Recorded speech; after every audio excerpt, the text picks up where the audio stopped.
L'OFPPT passe au e-learning.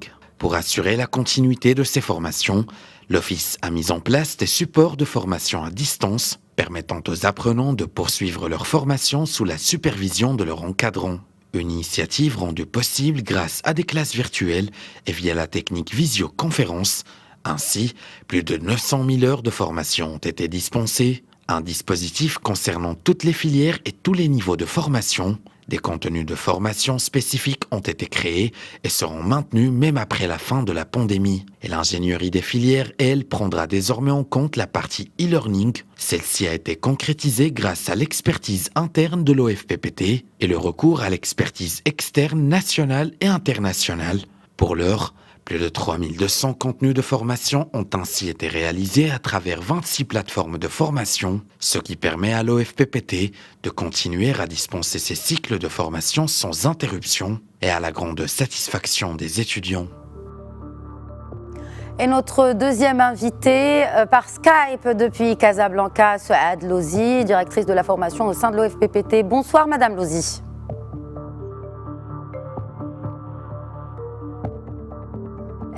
Est-ce que vous m'entendez? Je vous entends très bien. Bonsoir Léla. Bonsoir et bienvenue à vous. Alors, tout d'abord, comment au sein de l'OFPPT vous êtes-vous organisé pour cet enseignement à distance? Justement.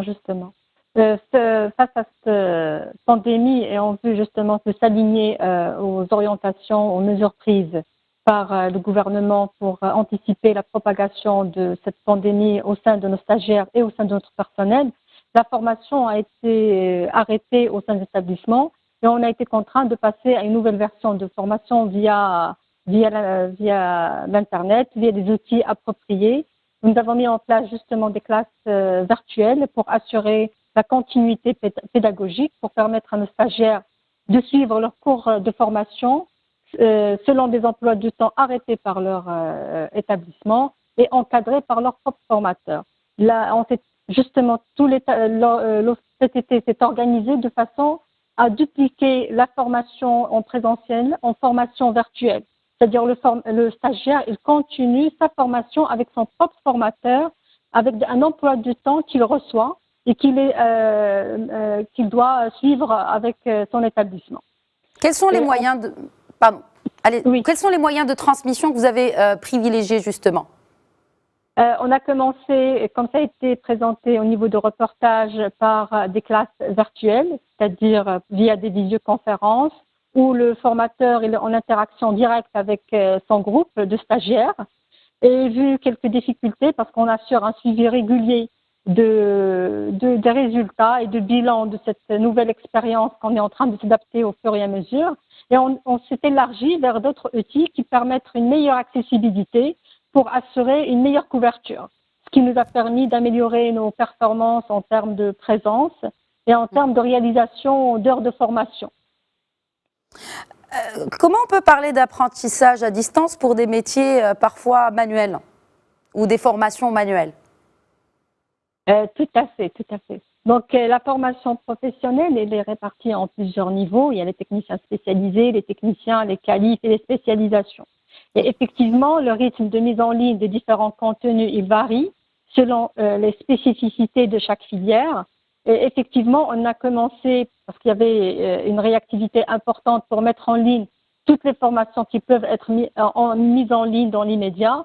Et au fur et à mesure, les équipes pédagogiques, ils ont travaillé sur des contenus plus appropriés qui permettent justement de toucher la partie pratique des différents contenus. Et il y avait des contributions mises en ligne au fur et à mesure. Et on a fait appel à nos partenaires pour mettre en place des vidéos, des capsules de formation qui sont basées sur des simulations, sur des études de cas. Vous avez évoqué tout à l'heure le bilan de cette expérience. Alors, un bilan déjà premier de cette expérience de formation à distance. Maintenant, ça fait 2 mois que le confinement a commencé et on est globalement dans un bilan assez positif puisque on a 10 000 groupes à peu près qui suivent des formations en ligne et on a assuré plus de 300 000 séances de formation à distance ce qui nous a permis justement de réaliser plus de 900 000 de formations au profit de nos stagiaires. Et pour assurer un suivi qualitatif de ce que nous offrons à nos stagiaires, et qui pour nous permettre de s'adapter et d'améliorer notre approche, il y avait une enquête qui s'est déroulée auprès des stagiaires pour mesurer leur satisfaction, pour décerner s'il y a des pistes d'amélioration à apporter. Et globalement, les stagiaires qui ont suivi, qui ont pu suivre la formation en ligne sont très satisfaits. Surtout pour les groupes, il y avait de l'activité en termes d'échange de contenu, d'accompagnement un peu plus actif des formateurs et d'échange de devoirs.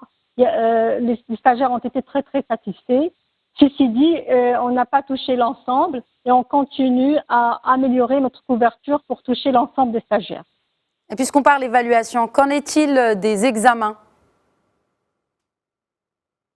Comme ça a été présenté par Monsieur le ministre, les dispositions, le processus d'évaluation va connaître quelques changements pour s'adapter au contexte, mais dans le respect de l'équité et de l'égalité des chances de nos stagiaires.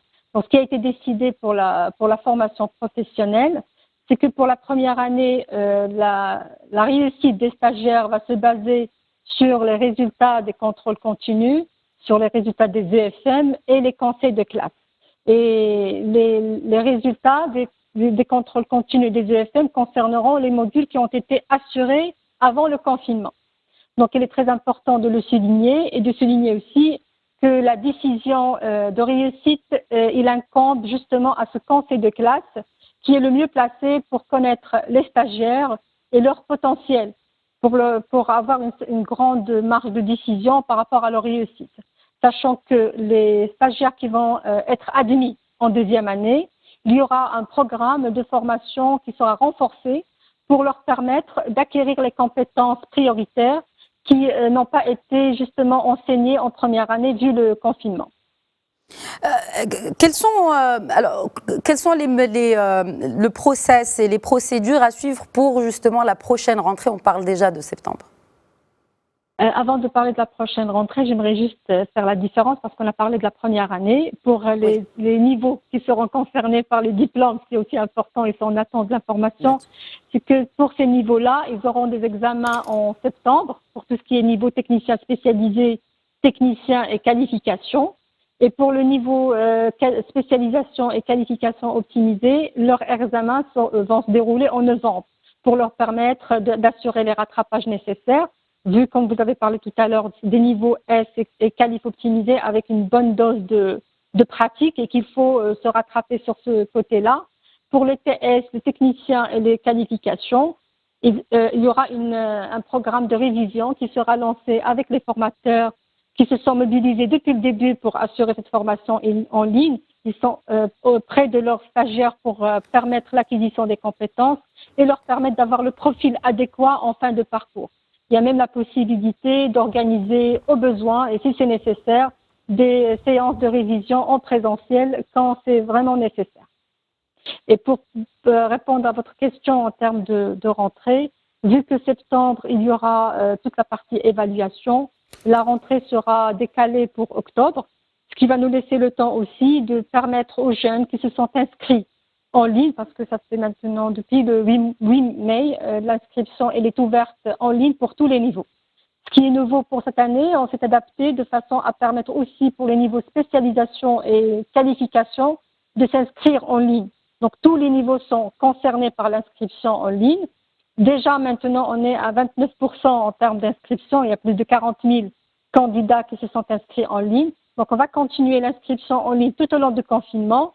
Et le process d'admission va être continué après le déconfinement en termes ce qui va permettre aux jeunes de se déplacer vers les établissements et de concrétiser leur inscription. Il faut juste souligner que pour le TS, donc ce qui est lié au bac, donc la délibération va dérouler après la proclamation des résultats de bac. Et pour les niveaux techniciens et qualifications qui sont concernés par des tests, leurs tests vont se dérouler eux aussi en septembre. Donc il y a toute une organisation qui va se mettre en place et j'ai entendu les orientations de Monsieur le ministre par rapport aux dispositifs à prendre, aux dispositions à prendre au niveau d'établissement. On va aussi s'aligner, mettre les mesures sur place pour pouvoir gérer les flux. des différents stagiaires et candidats dès la reprise de la formation, Inch'Allah. Inch'Allah. Merci beaucoup, Souad Louzi, directrice de la formation au sein de l'OFPPT, d'avoir répondu à nos questions. Merci.